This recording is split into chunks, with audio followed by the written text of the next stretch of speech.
Lo recuerdo como si fuera ayer. Una prisionera, agotada hasta el límite, tropezó frente a Dorotea. Intentó levantarse, pero su cuerpo, desgastado por el trabajo forzado y el hambre, no respondía.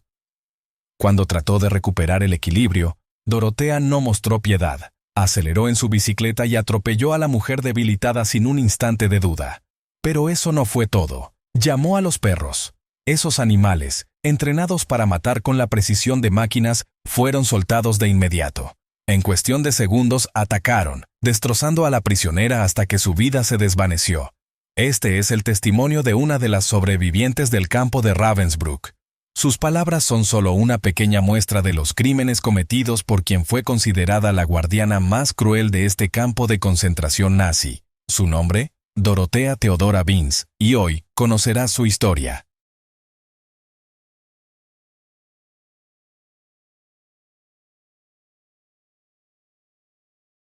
Dorothea Theodora Binz nació el 16 de marzo de 1920 en el pueblo de Templin, una pequeña localidad de Alemania que, a primera vista, no sugeriría ninguna conexión con una de las figuras más oscuras de la historia mundial.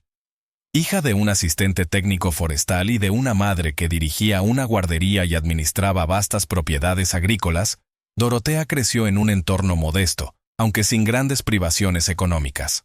Su familia pertenecía a la clase media, llevando una vida sencilla centrada en el trabajo duro y el mundo rural. Aunque se sabe poco sobre su infancia y adolescencia, lo que se conoce es que no existían indicios claros de que alguna vez destacaría por su maldad o crueldad. No hay registros de traumas ni comportamientos extremos que pudieran anticipar su futura implicación en las atrocidades del régimen nazi. Su vida se desarrolló en un contexto histórico turbulento y dramático. En la década de 1920, Alemania aún lidiaba con los devastadores efectos de la Primera Guerra Mundial. La derrota en ese conflicto trajo consigo profundas consecuencias económicas y psicológicas, generando una atmósfera de resentimiento generalizado y un peligroso vacío político. La pobreza, la inestabilidad y el sentimiento de humillación nacional alimentaron un clima propicio para ser explotado por figuras políticas extremistas. Fue en ese escenario caótico donde Adolf Hitler y el partido nazi comenzaron a ganar fuerza, culminando con su ascenso al poder en 1933, justo cuando Dorothea estaba por cumplir 13 años. Alemania se convertía en el escenario de un fervor nacionalista obsesivo, con promesas de restaurar la grandeza del país, pero también con un discurso cada vez más visible y agresivo de odio, racismo y antisemitismo. La juventud de Dorothea transcurrió en un periodo en el que muchos alemanes, especialmente los jóvenes, fueron seducidos por los discursos incendiarios de Hitler. El régimen nazi prometía un nuevo orden, un mundo de supremacía racial, purificación étnica y expansión territorial. La idea de pertenecer a una nación fuerte y unida, libre de las humillaciones impuestas por la guerra y la derrota, resultaba poderosa y atractiva. Dorothea, como muchos de su generación, pudo haberse sentido atraída por esas promesas de un futuro glorioso, sin comprender, o quizás sin querer comprender, los horrores que acompañaban a tales ideologías.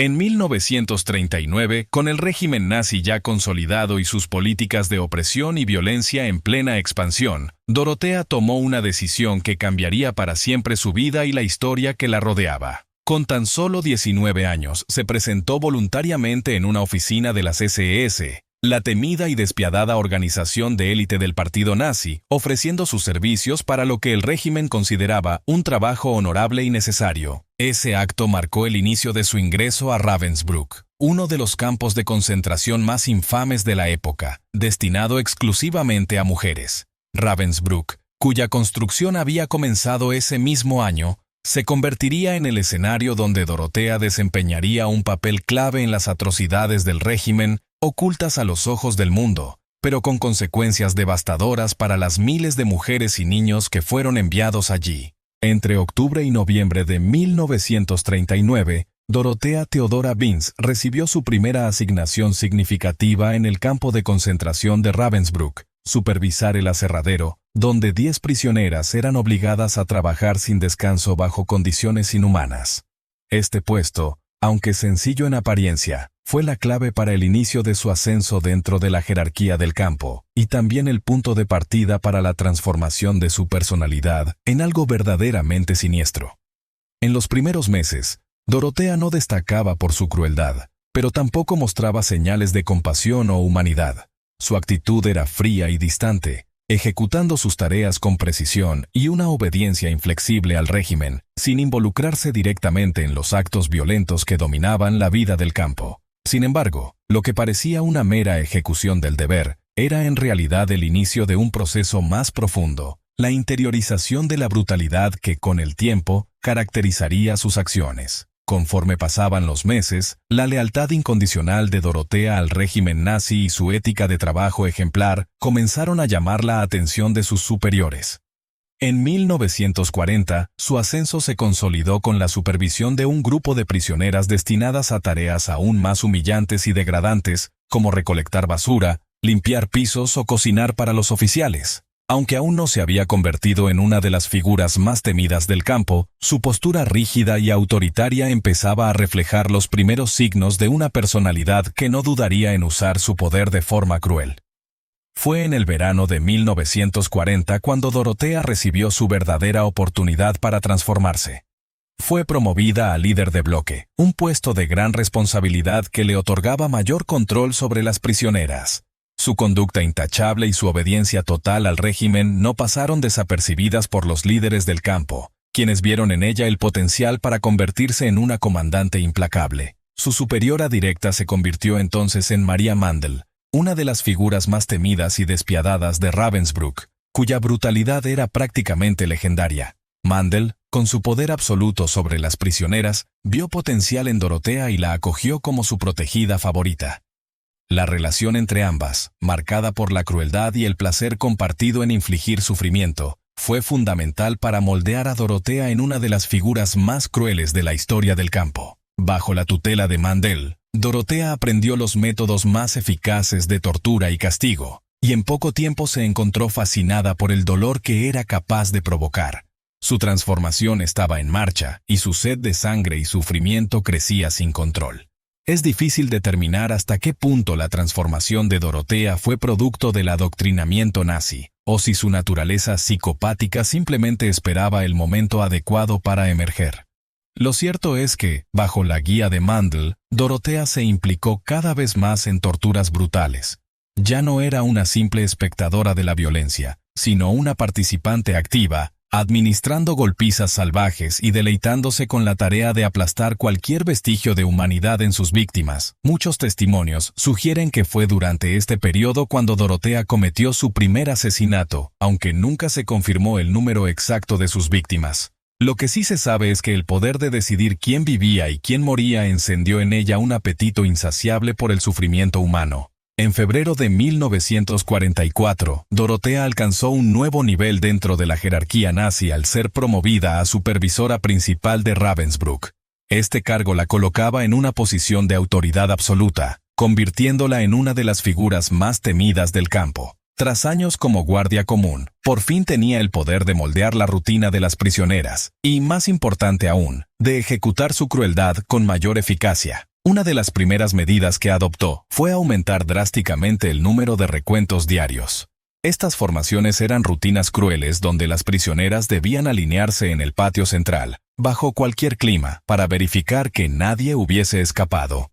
Bajo su mando, los recuentos, que antes eran una vez al día, se volvieron 2 o incluso 3 veces diarias, con intervalos cada vez más cortos, haciendo la experiencia insoportable. Las sobrevivientes del campo describen que, cuando Dorotea estaba presente, caía un silencio profundo sobre el patio. El miedo era palpable, y las prisioneras permanecían en tensión constante. Cualquier error, cualquier movimiento fuera de lugar podía resultar en castigos implacables, muchas veces fatales. Las prisioneras bajo su mando vivían una rutina diaria de humillación y sufrimiento indescriptible. No podían hablar, mirar a otras compañeras, ni siquiera sentarse durante las largas sesiones de recuento. Permanecían de pie durante horas, bajo el sol abrasador o el frío cortante.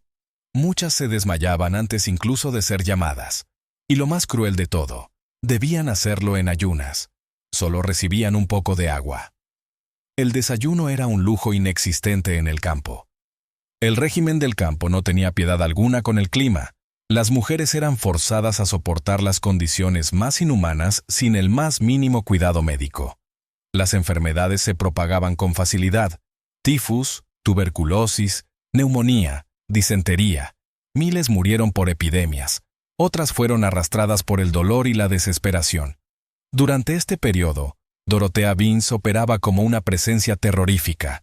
Con su uniforme impecable, látigo en mano, patrullaba el campo como una cazadora, siempre acompañada de sus perros pastores alemanes, entrenados para atacar a su orden. Cada movimiento, cada error, por mínimo que fuera, era motivo para un nuevo castigo brutal. Vince se alimentaba del miedo y el dolor que causaba. Un simple gesto, una mirada insolente, una queja, un paso en falso, podían costar la vida. La tortura era parte de su rutina, ejecutada con frialdad y precisión.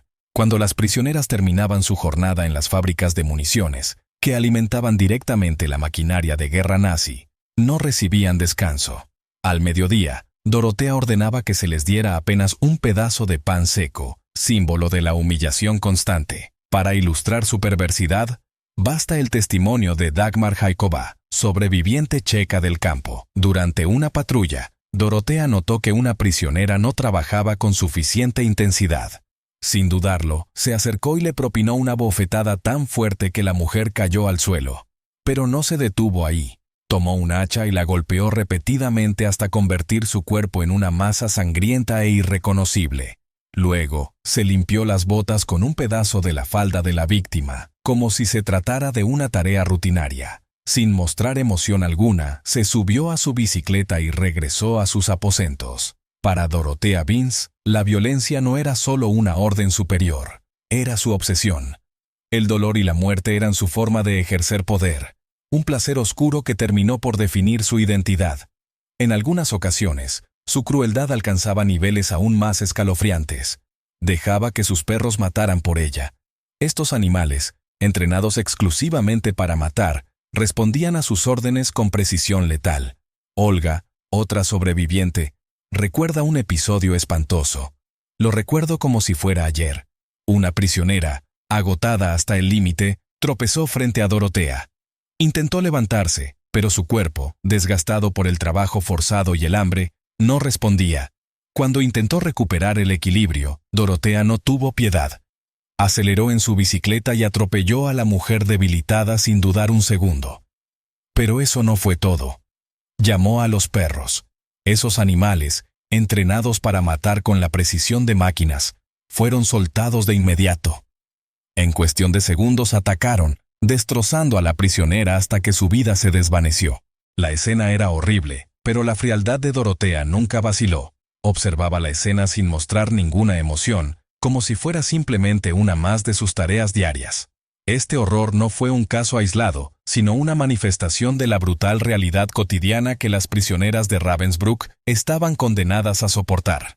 Una de las zonas más temidas del campo era el búnker, un lugar que se convirtió en el epicentro del sufrimiento.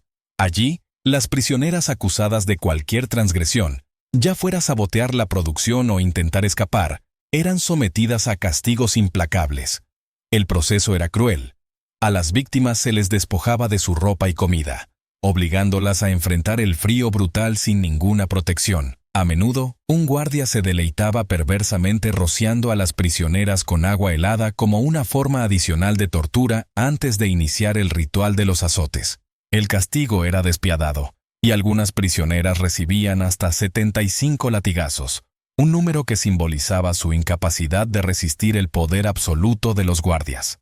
La historia de Martha Werth, una campesina alemana, ilustra el nivel de perversidad del que Dorothea era capaz. Acusada de un crimen infame según las leyes nazis, mantener relaciones sexuales con un hombre polaco, fue detenida y sometida a un castigo indescriptible. Dorothea leyó mi orden de arresto y anunció mi sentencia: 2 series de 25 latigazos. Me llevaron a una tabla donde mis pies fueron inmovilizados en un cepo de madera, dejándome completamente inmovilizada. Levantaron mi vestido y me obligaron a quitarme la ropa interior, como se exigía antes de salir del barracón. Las lágrimas se mezclaban con el terror. Pero cuando intentaron vendarme la cabeza con una manta, me di cuenta de que apretaban la tela hasta el límite. El dolor era insoportable, pero traté de no gritar. Entonces comenzó la tortura. Cada latigazo se sentía como una explosión de fuego contra mi piel, y me obligaban a contar en voz alta. Solo logré llegar al número 11. Cada golpe parecía desgarrarme la carne como si estuviera hecha de cuero. Cuando finalmente me soltaron, el mareo y el dolor me consumieron. Apenas podía mantenerme en pie. Estos relatos no son excepciones, sino simplemente una muestra de lo que miles de prisioneras sufrieron en Ravensbrück, donde la violencia era rutina y la muerte una amenaza constante. El sistema en el que estas mujeres estaban inmersas no solo deshumanizaba a sus víctimas, sino que también fomentaba una sed insaciable de crueldad. Entre los guardias, las mujeres destacaban a menudo por la ferocidad de sus actos.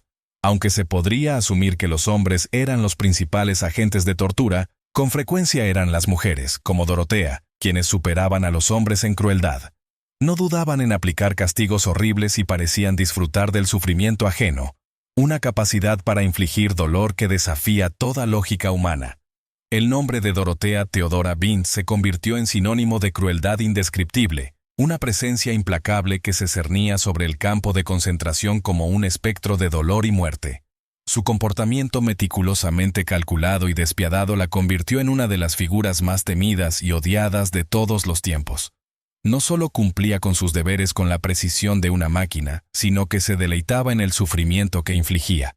Sin embargo, algo profundamente perturbador emergía al pelar las capas de esta figura monstruosa. Bajo su fachada tiránica, había una faceta de humanidad que parecía completamente irreconocible. Sorprendentemente, Dorotea Binz, la mujer que personificaba la brutalidad, era capaz de amar, o al menos de formar un vínculo con otro ser humano.